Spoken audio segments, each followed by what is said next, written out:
Air sudah ada, bendung berfungsi, tapi sawah tetap kekeringan. Kok bisa?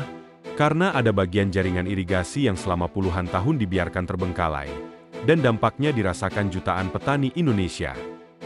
Ada beberapa alasan utama kenapa saluran tersier sering terbengkalai di Indonesia. Pertama, masalah kewenangan dan tanggung jawab. Berdasarkan regulasi, saluran tersier diserahkan pengelolaannya kepada Perkumpulan Petani Pemakai Air atau P3A. Tapi banyak P3A yang tidak aktif, tidak punya dana operasional yang cukup, atau bahkan tidak terbentuk sama sekali di beberapa daerah. Kedua, minimnya anggaran.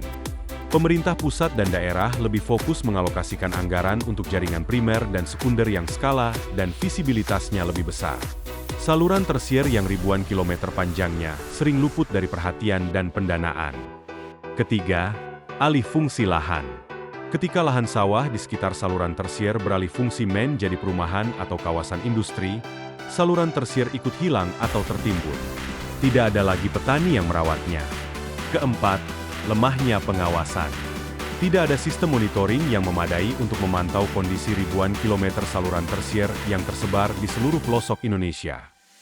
Data dari Kementerian PUPR menunjukkan bahwa dari total jaringan irigasi Indonesia, kondisi jaringan tersier adalah yang paling buruk dibanding primer dan sekunder. Diperkirakan lebih dari 50% jaringan tersier di Indonesia membutuhkan rehabilitasi segera. Padahal saluran tersier adalah garis terdepan, jalur terakhir sebelum air sampai ke sawah petani. Kerusakan di titik ini langsung berdampak pada produksi pangan nasional. Solusinya sebenarnya tidak selalu harus mahal. Beberapa pendekatan yang sudah terbukti berhasil antara lain. Program rehabilitasi tersier berbasis komunitas, di mana petani dilibatkan langsung dalam perbaikan dan diberi insentif. Penguatan kapasitas P3A, dengan pelatihan, pendampingan, dan dukungan dana operasional yang berkelanjutan. Dan yang paling penting, sinkronisasi data kondisi jaringan tersier secara digital, supaya pemerintah bisa memprioritaskan perbaikan berdasarkan data nyata di lapangan. Saluran tersier mungkin kecil dan sederhana, tapi perannya dalam ketahanan pangan Indonesia tidak bisa dianggap remeh.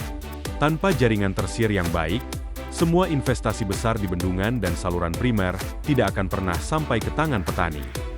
Kalau kamu setuju ini penting untuk dibahas lebih luas, share video ini dan subscribe sekarang. Sampai jumpa di topik berikutnya.